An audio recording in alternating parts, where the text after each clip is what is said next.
আসসালামু আলাইকুম। আমি রায়হান। আমি এক পরিচয় হচ্ছে যে সুমন হচ্ছে আমার ক্লোজ ফ্রেন্ড। আরেকটা পরিচয় হচ্ছে যে আমার ভাগ্নে মাহাদ আহমেদ। ওর কানাডা যাত্রার প্রসেসিং শুরু থেকে শেষ পর্যন্ত হচ্ছে আহ, সুমন এবং ফ্লাইওভার এডুকেশনের মাধ্যমে হয়েছে। এছাড়া আরেকটা পরিচয় আছে, আমি অফস্পেস ডিজিটাল এজেন্সিতে হেড অফ ডিজাইন হিসাবে আছি অ্যান্ড কো-ফাউন্ডার। তো আমার ওভারঅল এক্সপিরিয়েন্স ফ্লাইওভার থেকে আসলে ফ্লাইওভার শুরু হওয়ার আগে থেকেই ওদের সাথে আসলে পরিচয়।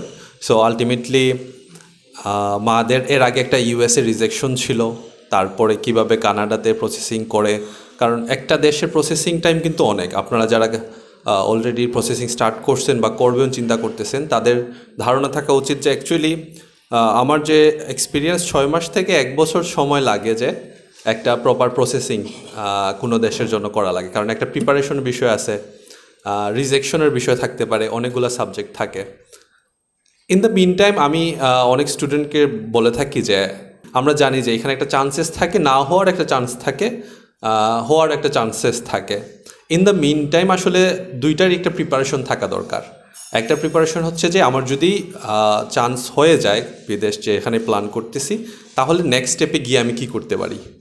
আরেকটা হচ্ছে যদি এই দেশে না হয়, তাহলে আমি এরপরে কোন জায়গায় অ্যাপ্লাই করতে পারি, কী ধরনের নলেজ আমি গেইন করতে পারি। সো এই দুইটা পার্টি, দুইটা সিনারিও চিন্তা করে রাখা, কারণ আপনি এমন কিছু করতেছেন না যে এর আগে কেউ করেনি। আপনি এমন কিছু করতেছেন যেটা এর আগে হাজার হাজার স্টুডেন্ট করে ফেলছে। That's means you know the probability, right, যে হইতেও পারে নাও হইতে পারে।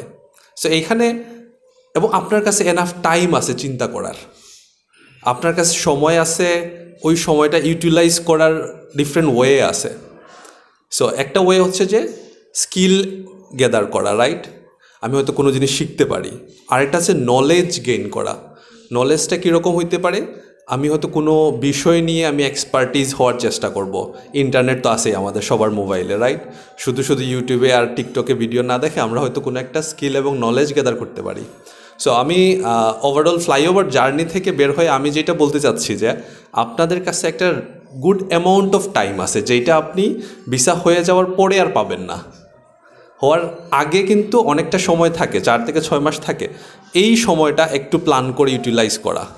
যদি ভিসা হয় আমি কি কি করতে পারি ওইটার প্রিপারেশন নেওয়া। অনেকে হচ্ছে ইংলিশ লার্নিংয়ে করে, কেউ ড্রাইভিং শিখে, কেউ আইটি স্কিল গ্যাদার করে, অথবা কেউ আছে দেখা যায় যে ইলেকট্রিক কাজ শিখে, মানে কোনো না কোনো স্কিল গেইন করা, রাইট। সো আই থিঙ্ক এই একটা সময় আমরা প্রিসাইজলি ঠান্ডা মাথায় চিন্তা করতে পারি যে যদি পজিটিভ থাকি আমরা কি করতে পারি।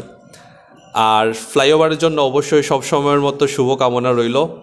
আর আপনারা যারা আছেন প্রত্যাশী, বিদেশ যাত্রার প্রত্যাশী, সবার জন্য অনেক অনেক দোয়া রইল। আমার জন্য দোয়া করবেন, ভালো থাকবেন। আসসালামু আলাইকুম।